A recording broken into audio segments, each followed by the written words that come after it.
త్రివర్యులు శ్రీ నారా లోకేష్ గారిని మాట్లాడవలసిందిగా కోరుతున్నాం.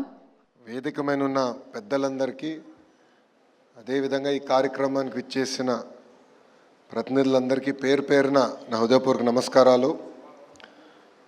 ఈరోజు బాలయ్యబాబు గారి అల్లుడుగానో లేదంటే ఆంధ్ర రాష్ట్ర మంత్రిగానో ఏ పాత్ర ఈరోజు నేను వహించాలో నాకు అర్థమని పరిస్థితి. వాస్తవంగా చూస్తే ఒక చరిత్ర రాయాలన్నా, అది మళ్ళీ తిరిగి రాయాలన్నా అది కేవలం ఒక బాలయ్యబాబు గారితోనే సాధ్యం. మీ అందరికీ ఆయన బాలయ్యబాబు నా ఒక్కడికే ముద్దల మావయ్య. 50 సంవత్సరాలు సినిమా రంగంలో, అదేవిధంగా రాజకీయాల్లో కూడా ఒక ప్రత్యేక స్థానం సాధించుకున్న వ్యక్తి బాలయ్యబాబు గారు. ఒకసారి చూస్తే ఒక మాస్ మహారాజా అన్న పదాన్ని తిరిగి రాసిన వ్యక్తి మన బాలయ్యబాబు గారు. హీరోస్ అందరికీ ఫ్యాన్స్ ఉంటారు, కానీ మన మాస్ మహారాజాకి మటుకు డైహార్డ్ ఫ్యాన్స్ అనేవారు ఉంటారు.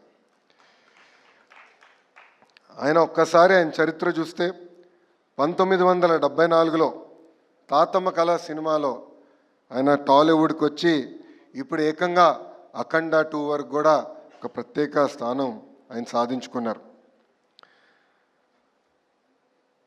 అందరికీ వయసు పెరుగుతుంది, కానీ బాలయ్యబాబు గారు మటుకు ఎప్పుడు ఒక యంగ్స్టర్గానే ఉంటారు. ఆయన సీక్రెట్ ఏంటో ఇప్పుడు కూడా నేను తెలుసుకోలేకపోతున్నా. ఆయనకున్నంత ఎనర్జీ మా తరంలో ఎవరికీ లేదు. 110 సినిమాలు, అంతేకాకుండా ఒక సినిమా 1000 రోజులు ఆడిందంటే అది కేవలం మన బాలయ్యబాబు గారికి ఆ బిరుడు తగ్గుతుంది. ఒకే జానర్ కాదు, మైథాలజీ కానీ, ఫ్లోక్లోర్ కానివ్వండి, హిస్టారికల్ కానివ్వండి, devotional, socio fantasy, biopic, science fiction, ఏ పాత్ర వహించినా కూడా మన బాలయ్యబాబు గారు దానికి జస్టిస్ చేస్తాం జరిగింది. మనం ఒక్కసారి చూస్తే గౌతమిపుత్ర శాతకర్ణిలో మీసం మిలేస్తాం కానివ్వండి, లేదంటే ఒక సింహంలాగా అఖండాలో ఆయన గర్జిస్తాం కానివ్వండి, అది కేవలం ఒక బాలయ్యబాబు గారితోనే సాధ్యం. నా పాదయాత్రలో ఆయన డైలాగులు నేను చాలా వాడా. ఆ రోజు ఎందుకు వాడానంటే అక్కడ బాలయ్యబాబు గారు లేరు కనుక.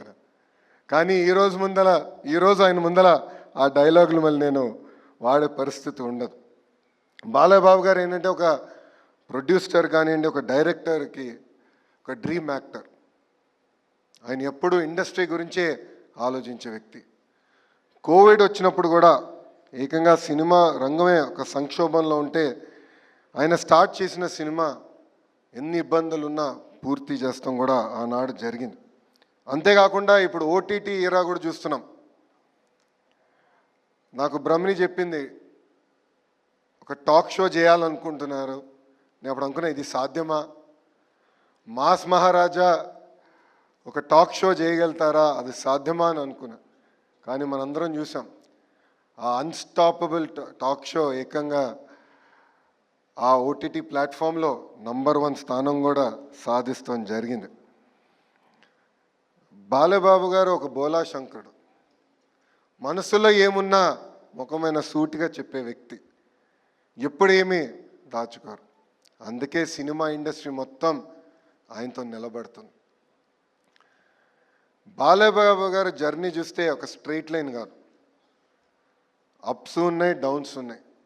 కానీ ఆయన డౌన్ని ఎప్పుడు అప్ ఎట్లయితే ప్రవర్తిస్తారో అట్టనే తీసుకున్న వ్యక్తి మన బాలయ్య.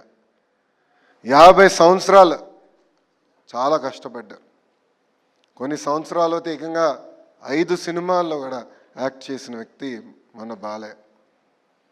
సో చరిత్ర రాయాలన్నా, తిరిగి రాయాలన్నా కేవలం మన బాలయ్యబాబు గారితోనే సాధ్యం. అంతేకాకుండా ఆయనలో ఉన్న హ్యూమనిజం కూడా నేను చెప్పాల్సిన అవసరం ఉంది. బసవతారకం క్యాన్సర్ ఇన్స్టిట్యూట్ ద్వారా అనేక సేవలు అందించడంతో పాటు ప్రజలు ఎప్పుడు ఇబ్బంది ఉన్నా వాళ్ళకి అండగా నిలబడిన వ్యక్తి మన బాలయ్య. గతంలో వరదలు వచ్చిన సమయంలో అటు తెలంగాణ కానివ్వండి, ఆంధ్ర రాష్ట్రానికి 5 లక్షల రూపాయలు సీఎం సహాయ నిధికి ఆర్థిక సహాయం చేస్తాం కానివ్వండి, కోవిడ్ సమయంలో కూడా ఆనాడు 25 లక్షల రూపాయలు ఆయన అందిస్తాం కూడా ఆయనలో ఉన్న హ్యూమనిజం బయట పెడుతుంది. నిజంగానే ఇలాంటి వ్యక్తి సినిమా ఇండస్ట్రీలో లేరని నేను బలంగా భావిస్తున్నా. బాలేబాబు అనే వ్యక్తి ట్రూలీ అన్స్టాపబుల్. అందుకే ఈరోజు world book of records UK ఏకంగా 50 సంవత్సరాలు ఒక లీడ్ యాక్టర్గా యాక్ట్ చేసిన ఏకైక మన బాలయ్యకి అవార్డు ఇస్తాం. ఒక తెలుగు జాతికి, తెలుగు ఇండస్ట్రీకి గర్వకారణమని ఈ సభాముఖంగా మీ అందరు తెలుపుకుంటూ, నాకు ఇంత అద్భుతమైన అవకాశం ఇచ్చిన ఆర్గనైజర్స్కి, నా ఒక్కడికే ముద్దల మావయ్యగా ఉన్న బాలబాబు గారికి నా హృదయపూర్వక ధన్యవాదాలు తెలుపుకుంటూ మీ అందరి దగ్గర నుంచి సెలవు తీసుకుంటున్నా. అందరికీ నమస్కారం. జై హింద్.